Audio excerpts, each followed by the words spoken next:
What up? Welcome back to another video. Today we're covering Kitt Kanto Mayhem Diva. But before that, quick announcement, PSA question.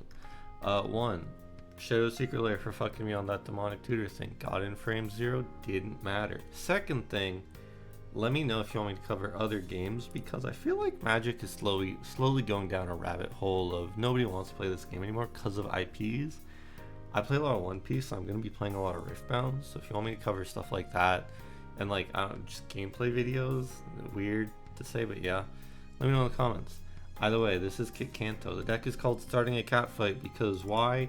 Kitt Kanto on ETB makes a 1/1, and at the beginning of combat on each player's turn, you can tap to untap creatures to give a creature that player controls +2/+2 trample and goad.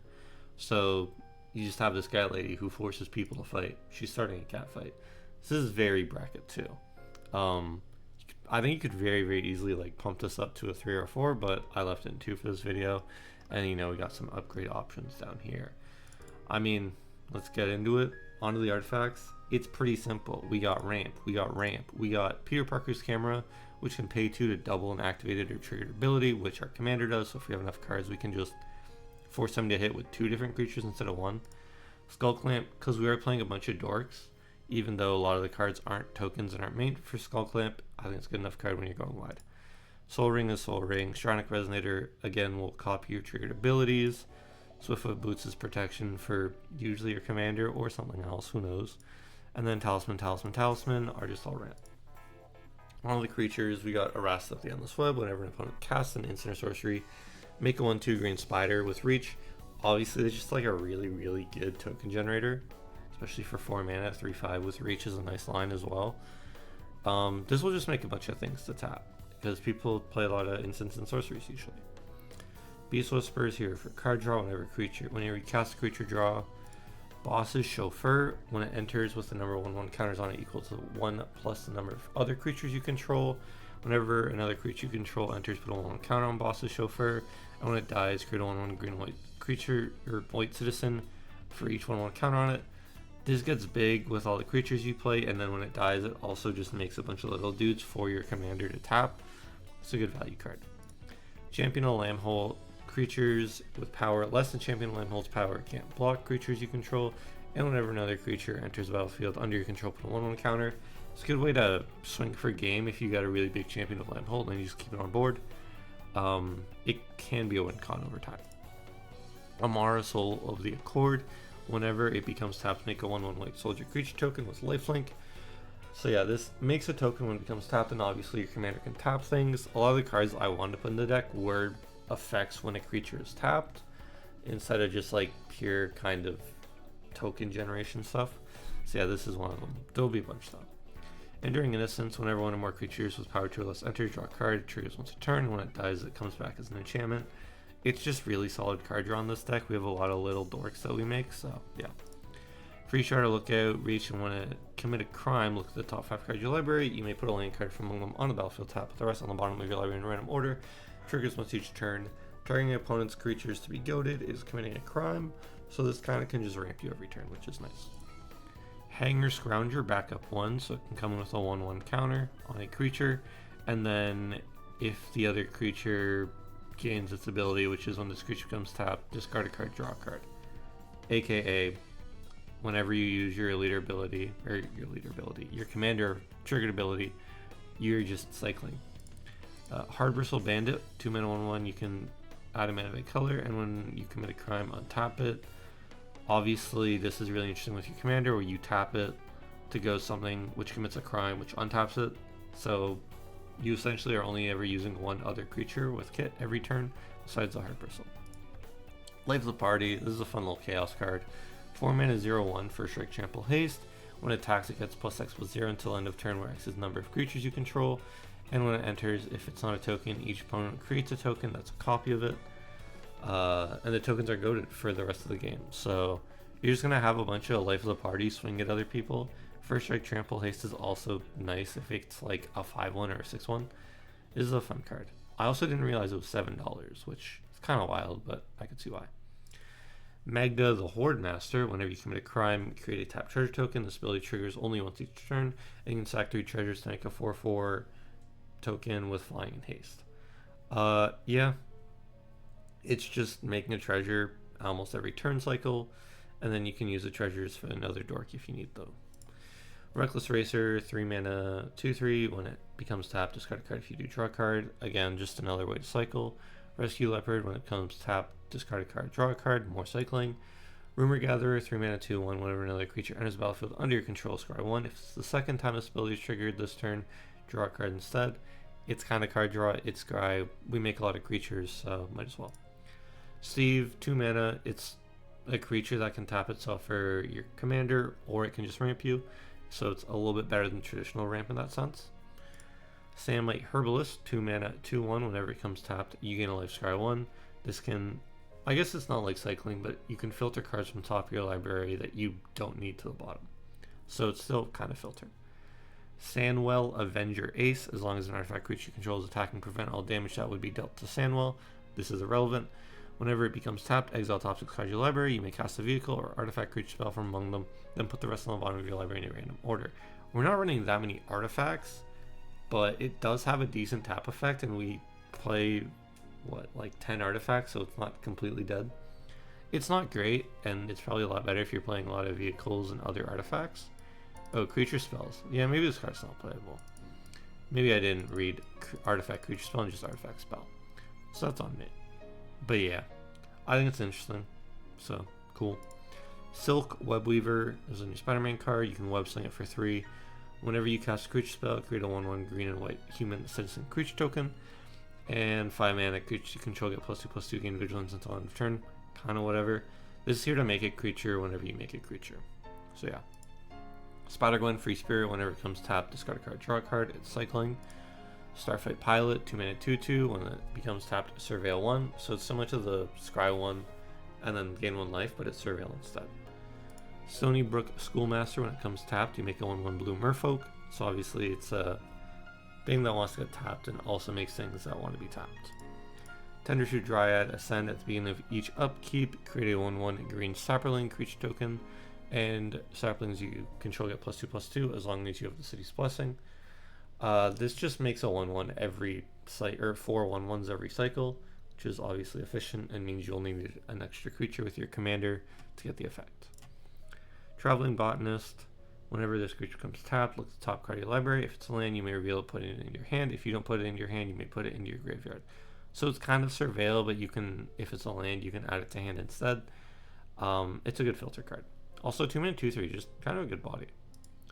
Volatile Wanderglyph, 2 mana, 2/2. When it becomes tapped, discard a card, draw a card, more cycling. Welcoming Vampire, 3 mana, 2/3. Whenever one or more other creatures with power 2 or less enters under your control, draw a card. This ability triggers only once each turn. It's Enduring Innocence, but not a little bit worse, I guess. I mean, it's a flying 2/3 instead of like a lifelink 2/2 or 1/1. But when it dies, it doesn't come back as an enchant, so who knows. Wily Duke, Atene Hero, Vigilance. Whenever it comes tapped, you gain a life, draw a card, and yeah, it also has Vigilance, which is nice. It can swing onto people without blockers. It's card advantage, pretty good.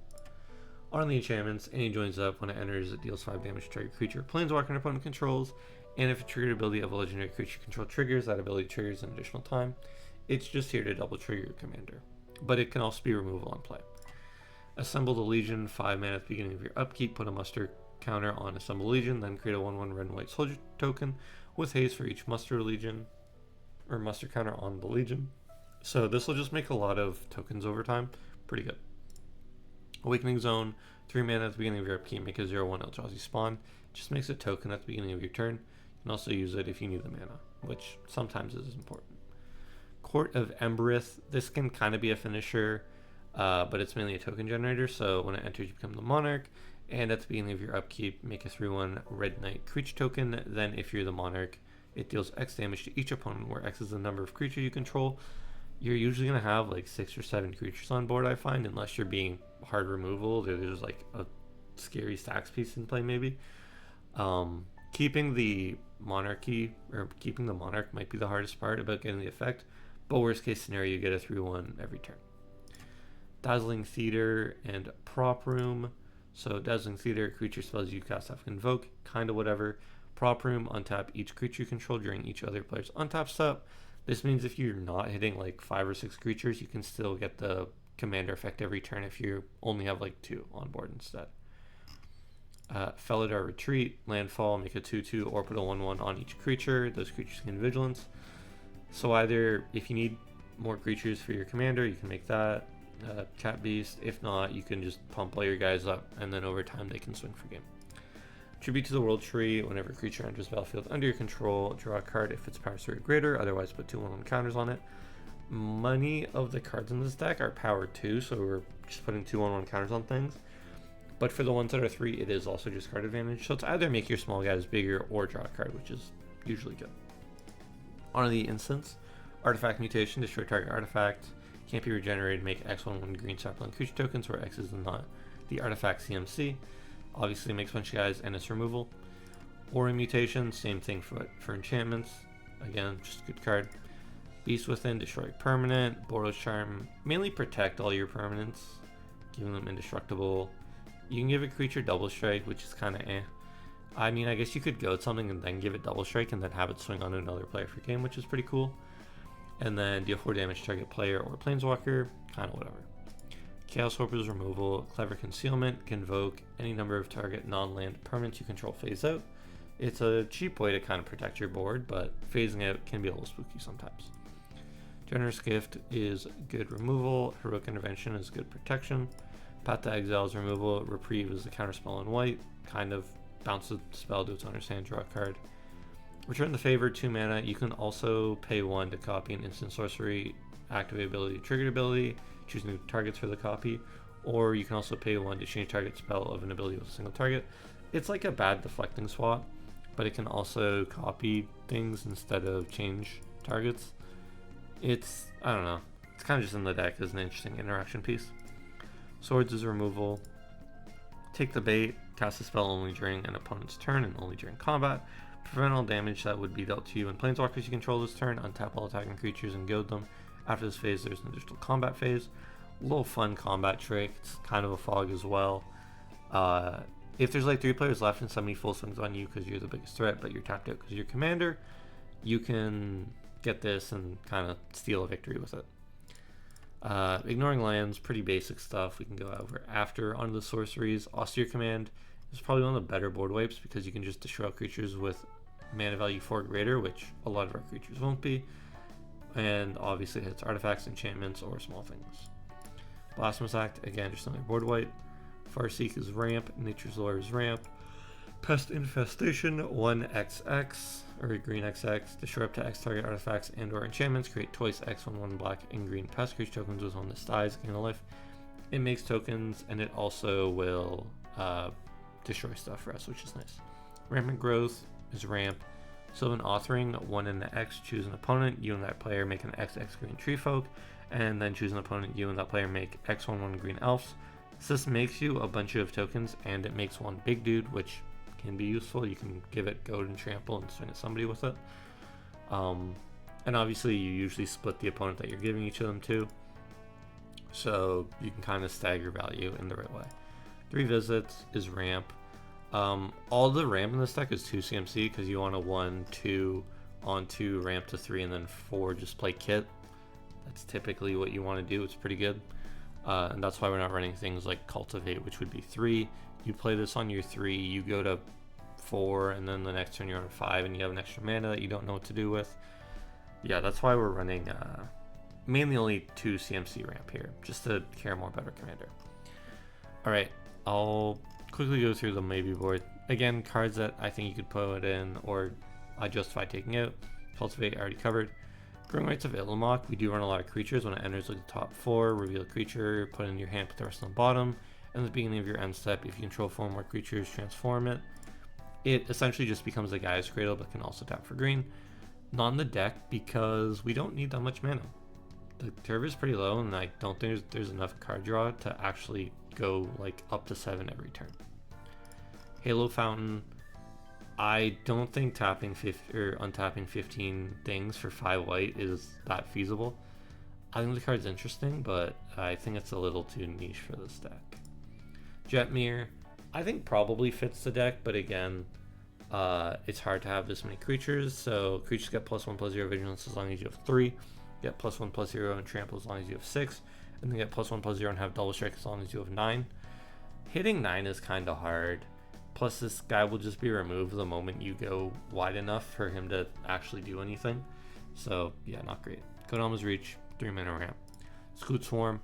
I kind of just don't like counting Scoot Swarm, which is why I took it out. Whenever land enters, make a 1/1 green insect. If you control 6 or more lands, make a copy of this creature instead. I mean, it's amazing for making tokens for your commander, but it'll get out of hand, and then, like, what are you doing with all the Scoot Swarms? Besides just killing people with them, in which case you're just playing Scoot Swarm. Seedborn Muse is a game changer, which is why it's mainly not in the deck, because I didn't want to bump it up to a 3. Untap all permanents you control during each other plays untap step. I think we go wide enough, and we have a few other effects that can untap things where this just isn't necessary. Maybe in a more refined list this is much better, but yeah.